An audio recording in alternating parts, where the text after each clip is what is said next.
L'homme est capable de se regarder en train de vivre, en train de s'interroger. Il peut arriver aux déconcertantes et incommensurables conclusions: j'existe, je pense, et enfin, j'existe en tant que chose qui pense.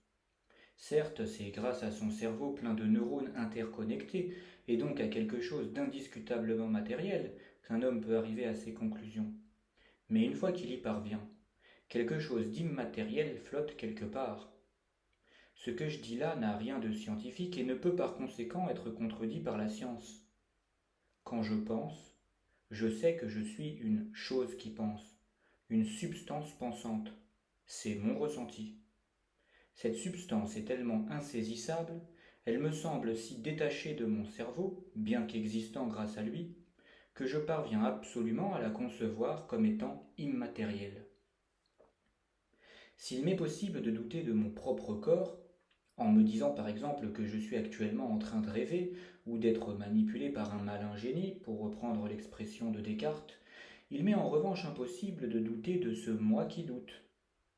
Aussi invraisemblable que cela puisse paraître, c'est seulement de ce corps, pourtant palpable, que je peux douter. Le moi qui doute, quant à lui, bien que physiquement insaisissable, est la seule chose dont l'existence ne peut absolument pas être mise en doute. Et pour cela, il est d'une certaine façon immatériel. Si le lecteur ne comprend pas ce que je dis, qu'il fasse l'exercice de supposer qu'il soit actuellement en plein rêve.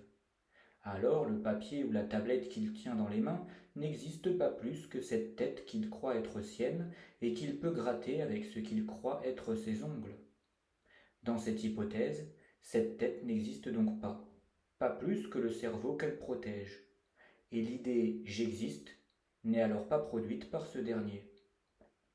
Le moi qui doute d'un homme est capable de douter de l'existence de son cerveau, mais non de sa propre existence à lui. Le moi qui doute n'est donc pas le cerveau, mais quelque chose produit par ce dernier.